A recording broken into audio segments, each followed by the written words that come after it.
Happy January, everybody. This is our first product workshop for 2025. We do these on a monthly basis and we pick a topic each month to dive into. And I try to cover a lot of different things about a particular topic. Today's topic is advanced payments. So I'm going to be digging into some things. There might be some confusing numbers, a little bit of math, a little bit of date calculation, some fun things like that. So you're welcome to interrupt with any kind of clarifying questions. But hopefully it's all straightforward. And just remembering with advanced payments, we're covering cases that ideally you don't have to get into. But if you do have to do sort of exception handling, this really digs into kind of how to manage those exceptional cases.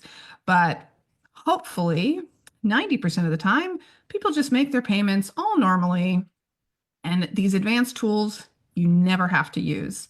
So I'm also going to cover kind of how to set that up so that you can actually just set that up and have them do the proper payment schedules. And then we'll talk about the exceptions that happen within those schedules.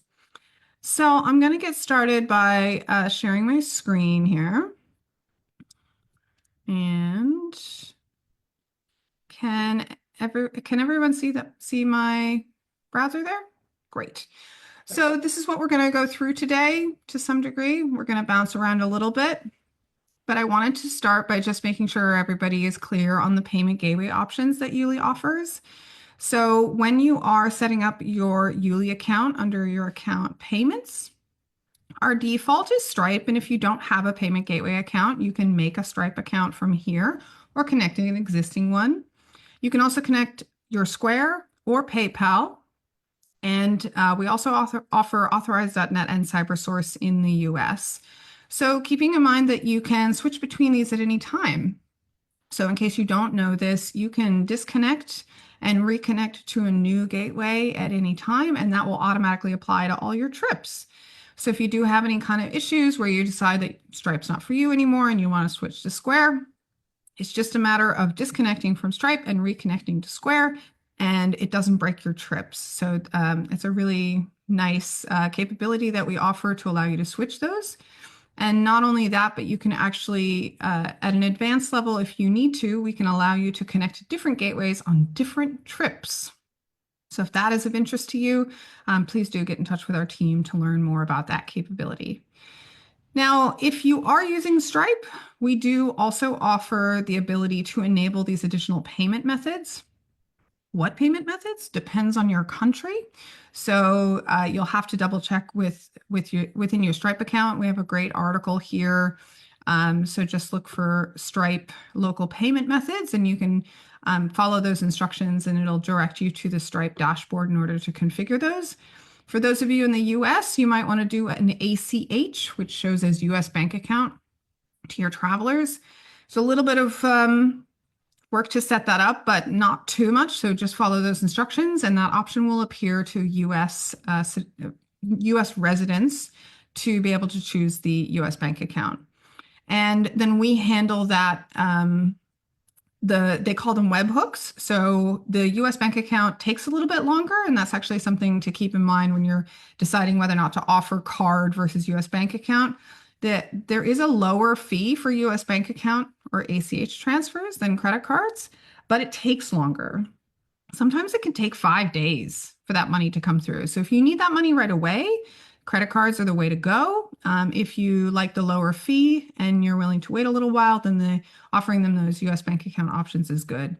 You'll also notice here that Afterpay and Affirm are being shown. These are buy now, pay later options. Use at your own risk. Please be sure to evaluate this for your own business. Just because the tech allows you to do it doesn't mean it's the right thing for your business. So we're not necessarily recommending these, but it is an option that is provided via Stripe.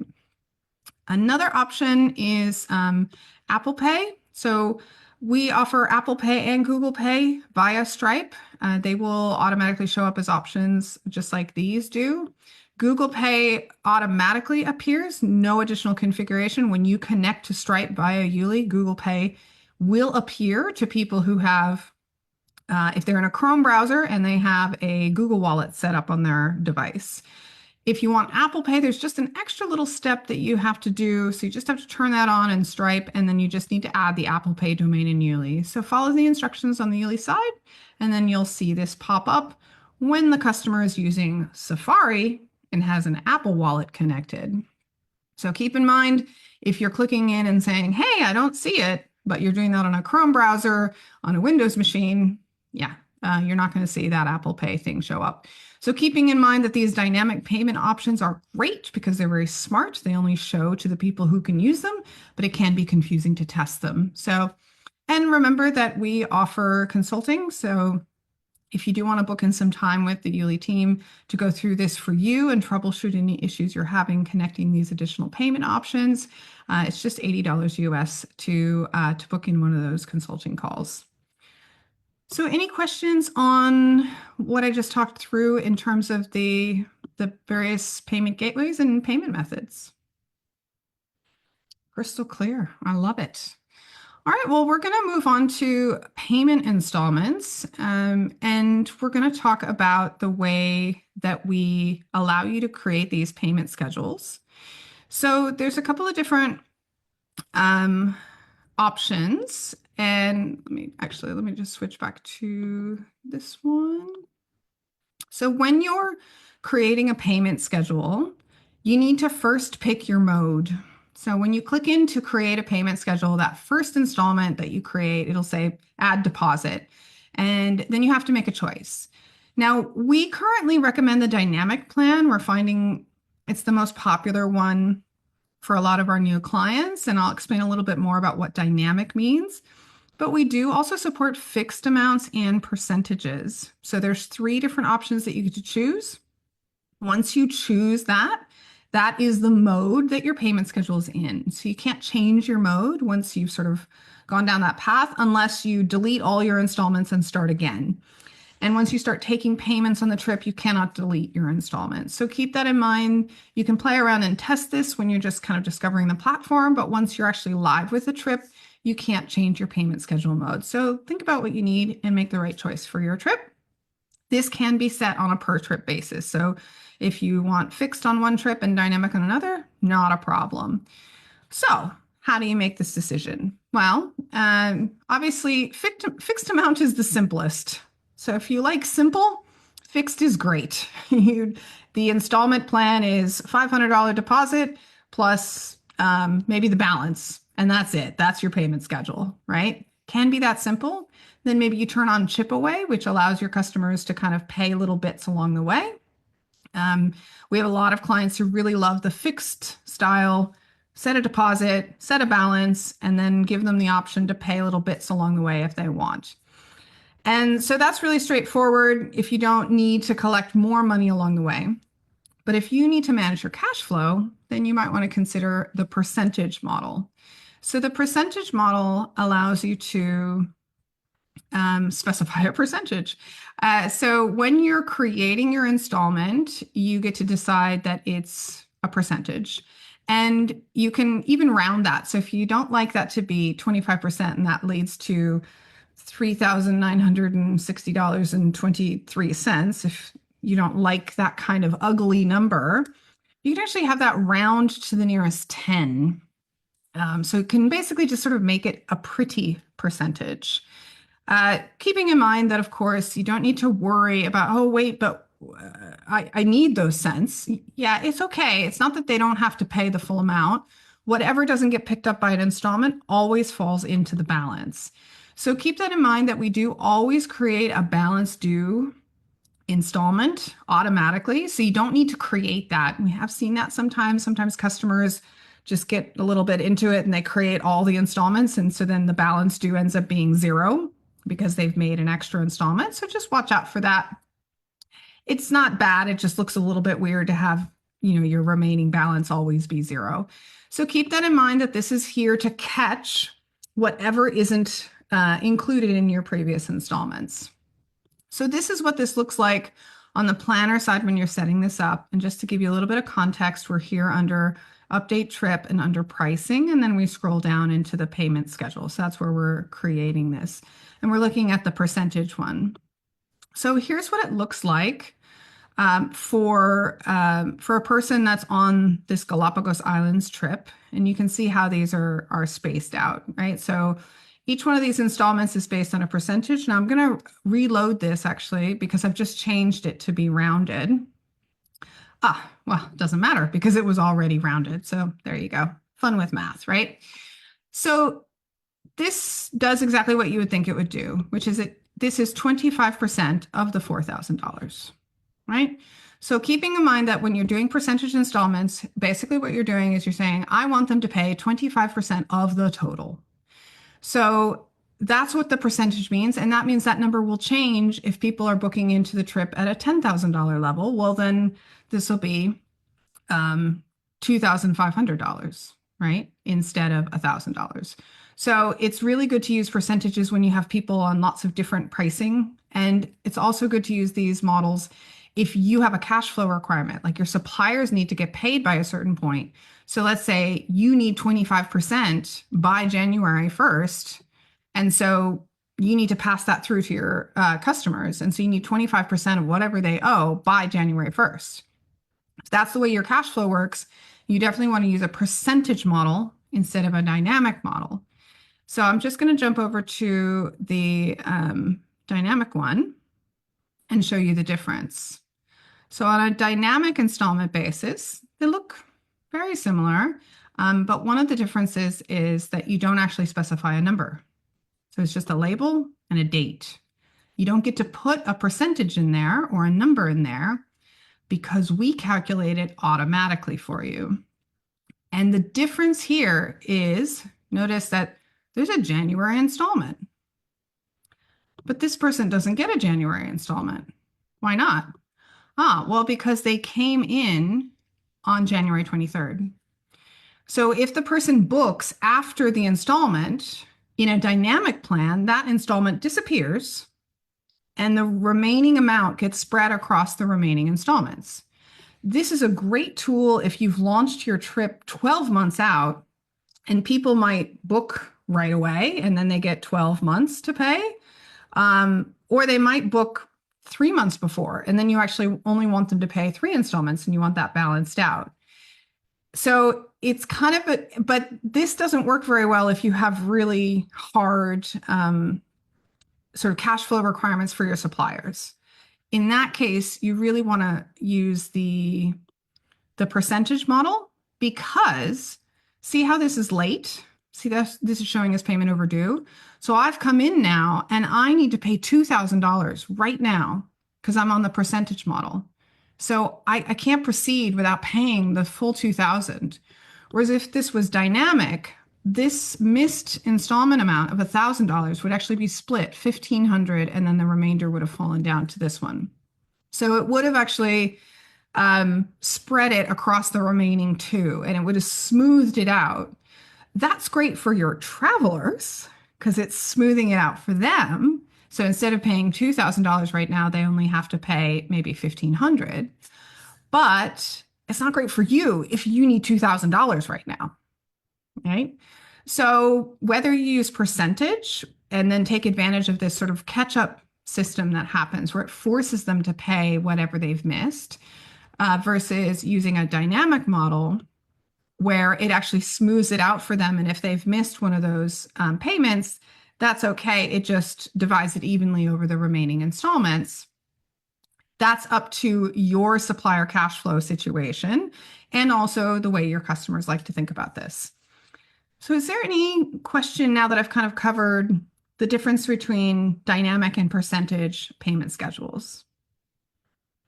Amazing. Excellent.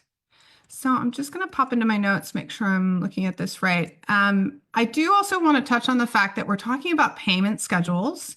And so we provide this interface, YouLi provides this interface to tell them the next amount due is $1,666. But remembering that you can enable chip away. This is available on most of our plans, and you can turn it on at the account level so everyone has it automatically, or you can turn it on a per customer basis. And then you can set a minimum for how much that is. So you can offer them, yeah, you can pay that installment amount, or you can pay this amount. So this is a way of doing sort of like a custom payment schedule. So this is your your sort of trip level payment schedule. But then if somebody calls and says, hey, actually, I don't want to pay monthly, can I pay weekly? You can say, absolutely. Just go in and each week click on this and choose how much to pay.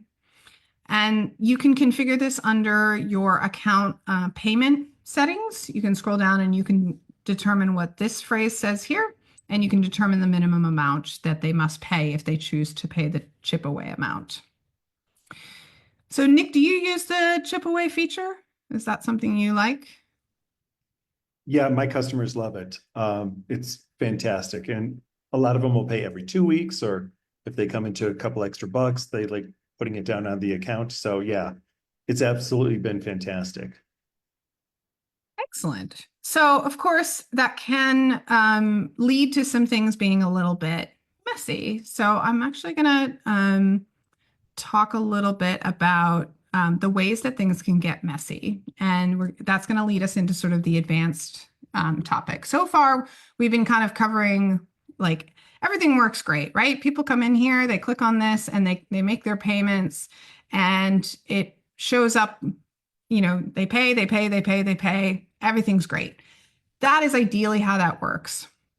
Now, sometimes you get into situations where maybe, let's say Fred actually owes a little bit more. So for various reasons, I'm just going to come in here and set his price to $3,500. So we're not going to talk about why he owes more in this case, but we've got Fred and Yumi are actually in an invitation group together, and Fred owes $3,500 and Yumi owes $3,000. So this isn't very typical, but it can happen that two people in the same booking are actually owing different amounts.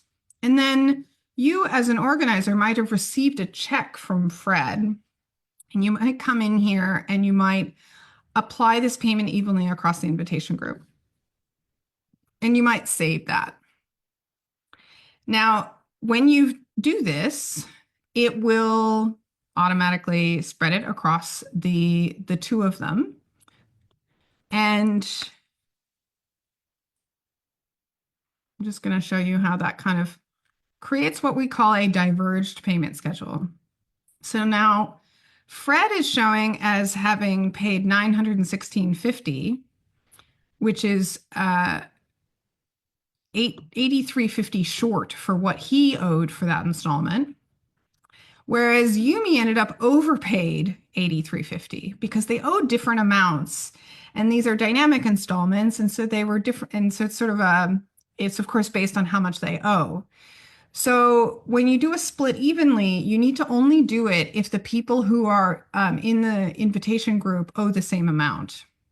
Otherwise, you end up in this situation. And we've recently introduced a warning here to your customers to tell them why we no longer allow them to pay the next installment amount, because we don't know when this happens. If an overpayment has happened, we actually block you from paying at an installment level because things have gotten messy. Something's gone wrong.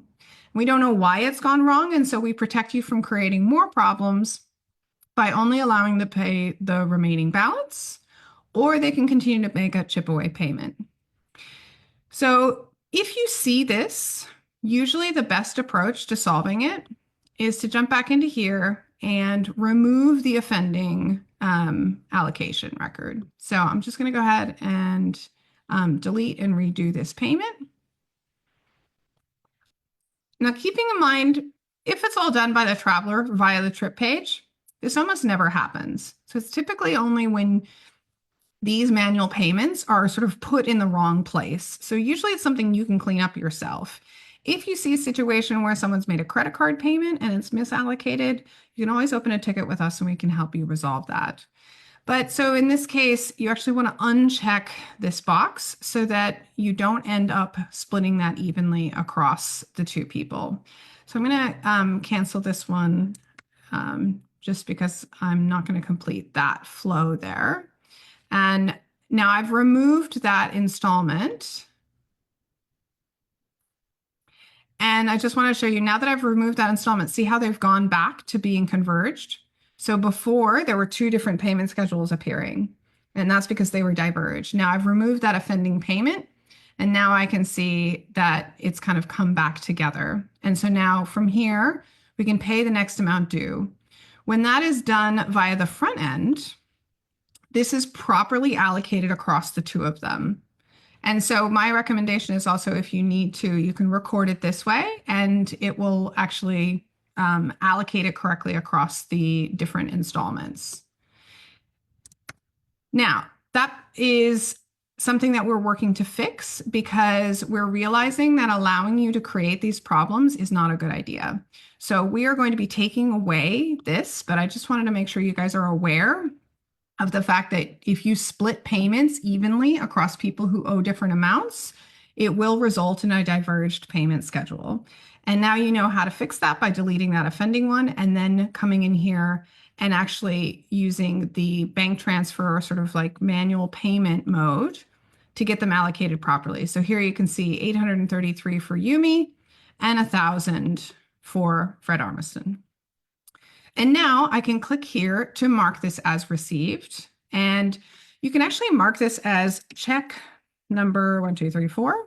This is a recent feature that we rolled out. Used to be that you could only put custom labels on manual payments, but you can now do this also on the ones that come in from the traveler. So if they have notified the planner that they've made some sort of payment, you can indicate either a check number, some sort of transaction number.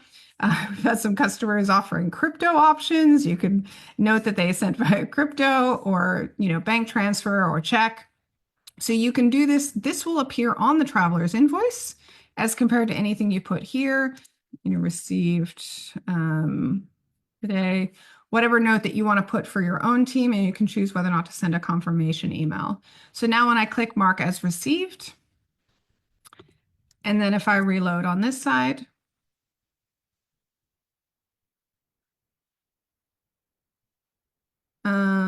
I can see it says check number 1234. So if that information is important for you to have appear on the invoice, remember that when you do the mark as received, you can change that label and it will show to your travelers. So to be careful, if you don't want that to show to travelers, don't put it in the label, put it in the planner notes. So just think about where you want that to appear. It will also be included in the receipt when you send it to them that way. All right, so we talked a little bit about the diverged ones, and if it's overpaid, then it kind of blocks you. And you saw how I fixed that and I got them back on track. So now we're on track again, right? And so we can just pay that next amount due. And that's really what you want from your payment schedule. You want them to be sort of like working through that schedule. But one other thing that can happen is with I'm just going to jump back into here, you can end up with a skipped installment. So I'm going to go look at George Carlin because he's got a skipped installment. Some of you may have run into this recently, and it looks like this. We found that some travelers get a little bit offended by this. We're not quite sure why. They get very emotional. It's almost like I didn't skip it. Well, what it basically means is that the system is skipping it for them because something has pushed them to make a payment onto the balance. That could be because you added these installments late and the person had already started paying against the balance. It could be because the planner came in here and made a payment against the balance. So in this case, that's exactly what's happened, is that the planner received $200, made a manual payment against the balance. And so that causes these to get dropped out because the idea is you're in a payment schedule because you're paying through that. But if you start paying against the balance, we assume you're done with the installment schedule. We assume now you're just paying the balance. And if that's not correct, if you didn't mean to do that, if you didn't mean to push them down into just dropping out of the installment payment schedule, you can always fix that by changing the installment allocation on that payment, move it from balance due, and move it to the correct installment. So let's see, what would be the correct installment? Looks like the January installment is what we want. So I think that's this one here. And we're just going to move that allocation. So notice that I'm moving the allocation. I haven't removed the payment. I've just changed it from being allocated to the balance to being allocated to the installment. So this is where we're getting into this sort of advanced payment stuff. If you're looking at this like, why do I need to know this stuff? Yeah, ideally you don't need to know this stuff, right? So ideally you haven't made a manual payment in the wrong place. But now here you can see that we've moved a $200 installment payment up to here. And now the balance, actually, I'm not sure why that skipped. I'll have to take a look at that one. But basically now we've moved it so that the installment has been put against the payment has been put against the right installment, and they're back. And now they can pay the $425 that they owe on that installment. This is really messy, right? Yeah, it's messy. And it's messy because they didn't follow the installment schedule. They didn't follow the payment schedule. And it was the planner who came in here and did a manual payment.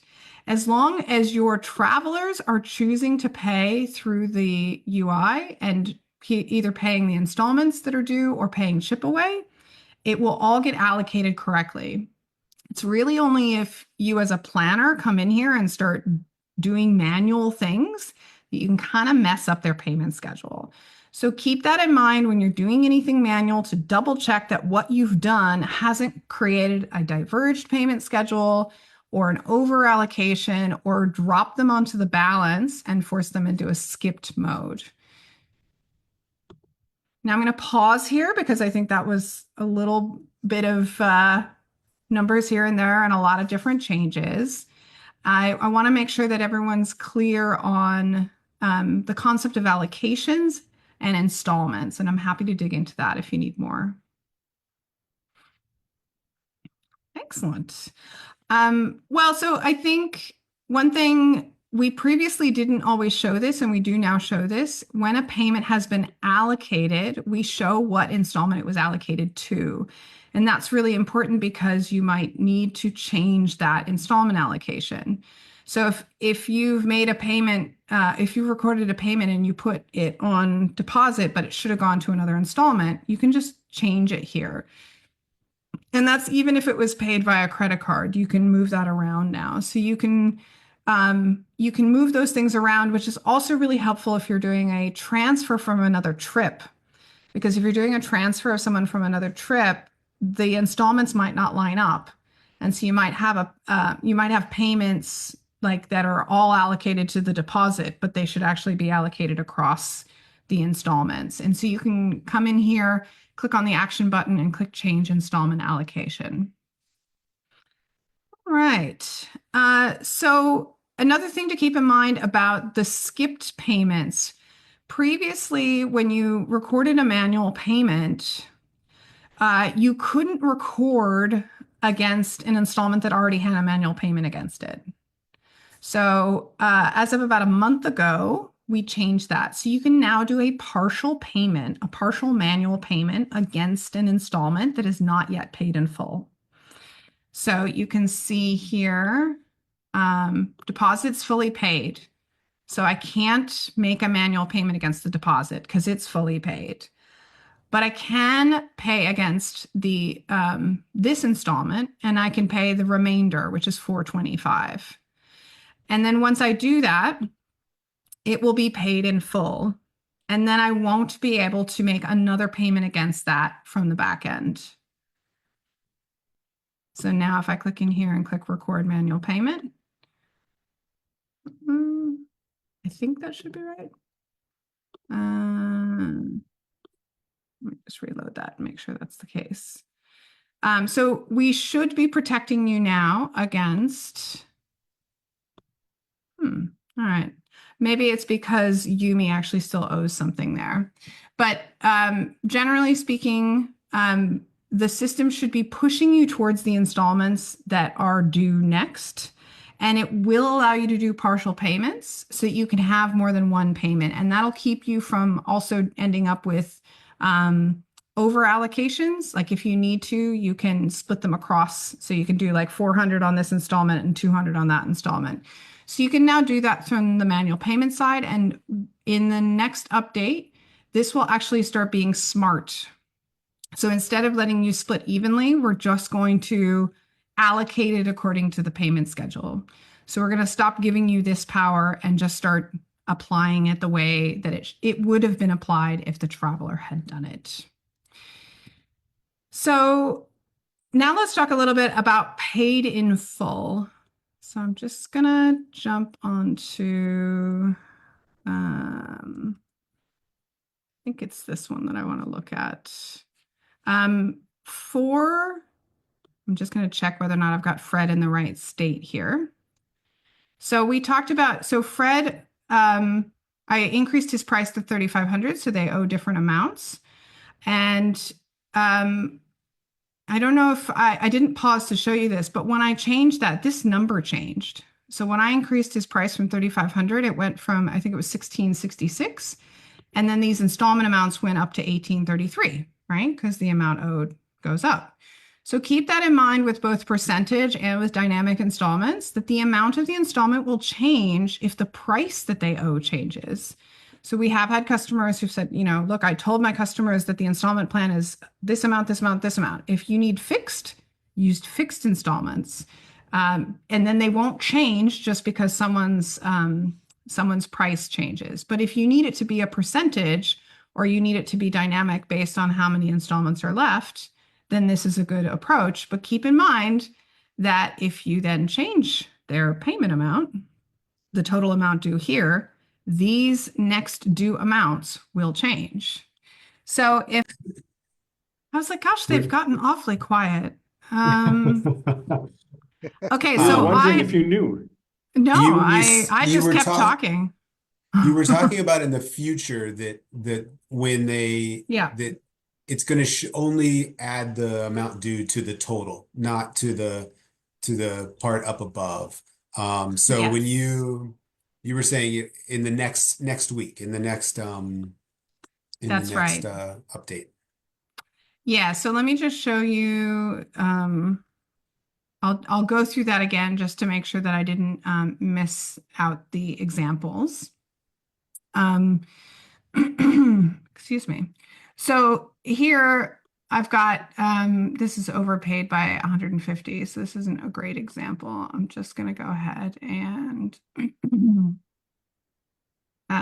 well, I'll tell you what, just trust me, that at the moment, if the price changes, this amount will go back to being due, basically. And so we're changing that so that it will lock this in. So did I show you this one on so I increased my price from 4,000 to 5,000, but I had already paid this one in full.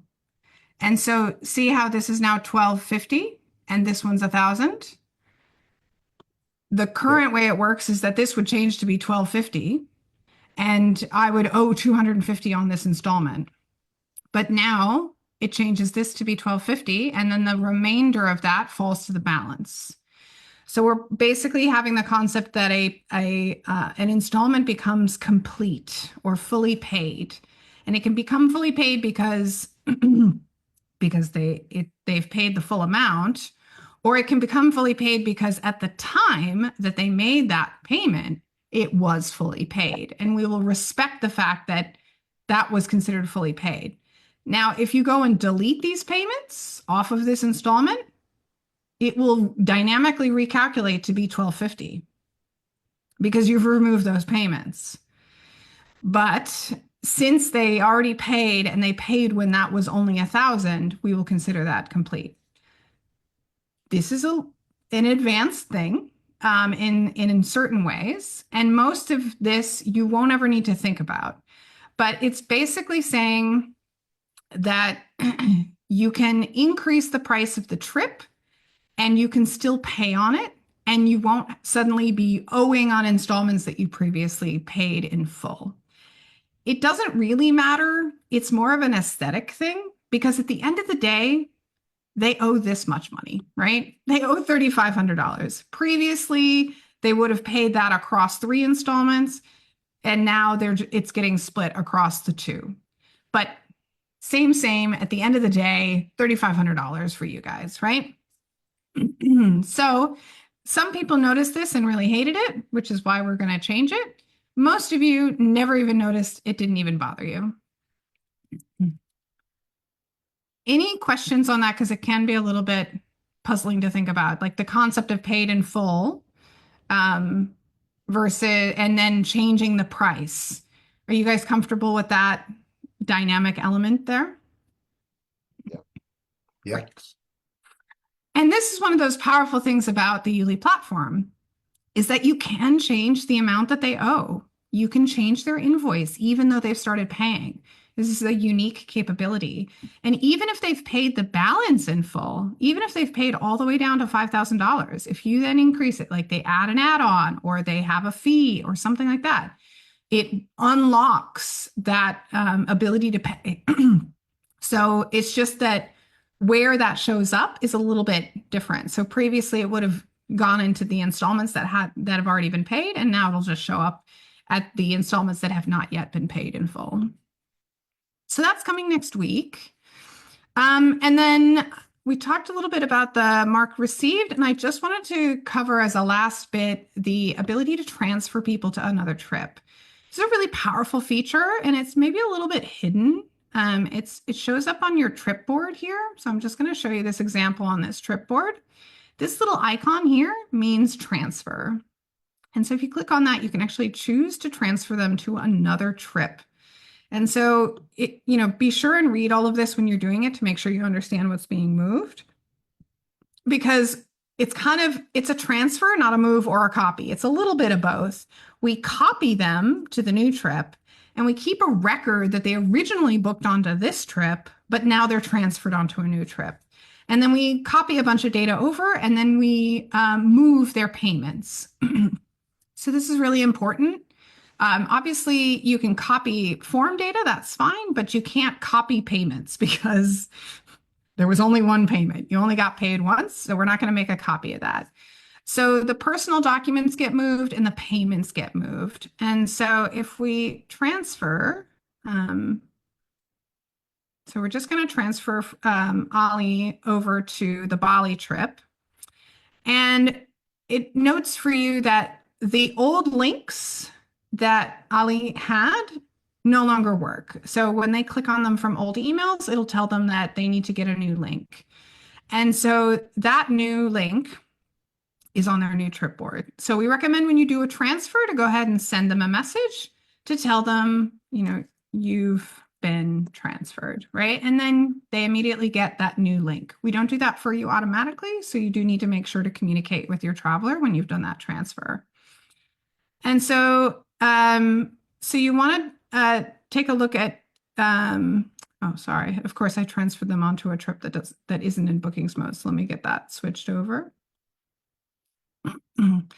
And because I've transferred them onto a trip, so that's actually something to watch out for. Don't transfer people on trips that aren't in bookings mode, because then you end up in this situation where we make a package for them. Basically, if the packages don't match, we just put them onto a random package. So you're going to need to double check on this, come in here and make sure you set up that package correctly.